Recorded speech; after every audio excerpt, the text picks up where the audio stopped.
De retour sur ce plateau, Émeric Okupeli, la revue de presse, c'est avec vous.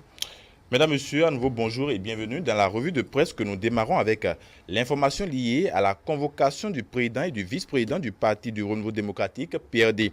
C'est le potentiel qui nous informe que Rumbedi et Ronfort ont été écoutés hier par la brigade criminelle.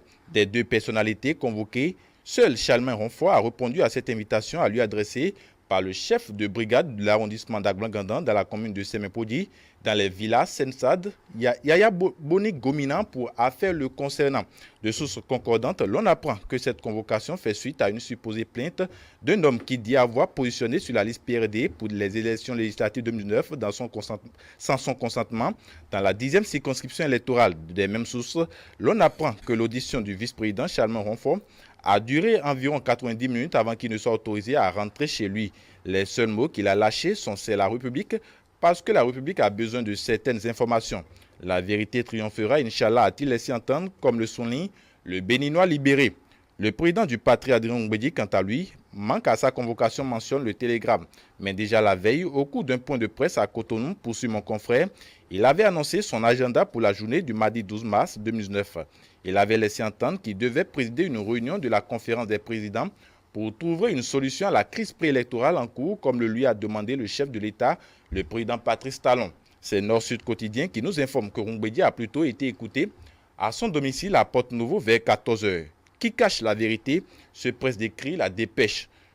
Le PRD va-t-il trébucher? Se demande le challenge. De toute façon, le président du Parlement béninois reste toujours serein, comme l'indique le Béninois libéré. Sa sérénité se démontre dans sa quête des solutions urgentes pour juguler la crise électorale. Les quotidiens nous rapportent que la conférence des présidents de l'Assemblée nationale s'est réunie hier au Palais des gouverneurs à Porte-Nouveau. À cette occasion, la nation publie les propositions des partis politiques tels que l'UDBN, l'FCBE, Mouel Bénin, DUD, RE, USL et FCDB afin de dégager les points de consensus.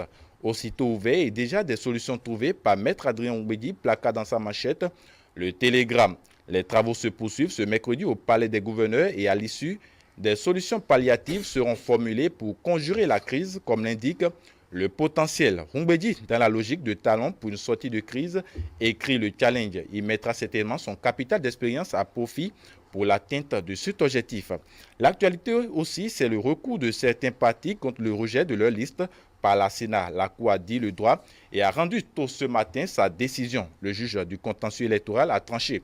Aucun avis favorable aux requêtes formulées par les partis politiques ayant vu leur dossier de candidature déclaré non conforme aux dispositions du Code électoral par la Commission électorale nationale autonome. Le Béninois libéré y a consacré sa manchette et nous informe que tous les requérants déboutés, l'Union progressiste et le Bloc républicain, seuls en lice. Le potentiel, quant à lui, publie le rapport défavorable au PRD et à Mouel Bénin. Pour la haute juridiction, poursuit mon confrère, les allégations du PRD qui visent entre autres à faire annuler la décision de la Sénat sont dépourvues de preuves, car le document exhibé lors de l'audience de mise en état est illégal. La Cour parle donc de catalogue d'allégations qui ne sont étayées d'aucune preuve. Mais en ce qui concerne le point relatif à la présence des députés Badiwa Guémon et Augustin Aranvoebla sur les listes de candidature des partis Union progressiste et Bloc républicain alors qu'ils n'ont pas démissionné du PRD et émagent à ce titre à l'Assemblée nationale, la haute juridiction ne saurait connaître de la double appartenance des intéressés au parti. Selon la décision numéro 19-008 du 12 mars 2019, cela excède les compétences de la Cour et de la Sénat. Tout comme le PRD, les partis USL et Mouel Bénin n'obtiendront pas gain de cause devant la Cour constitutionnelle. La Sénat est au regard de ces différentes décisions irréprochables, conclut le journal. Dans les dernières secondes à présent, la Nation nous informe que la dépouille de Stan Toron est depuis hier au pays. Décédé le 26 février 2019 à Paris, en France, alors qu'il y était pour suivre des soins de diabète et des maux pulmonaires. La dépouille moteur du chanteur au Bénin depuis hier renchérit le Télégramme.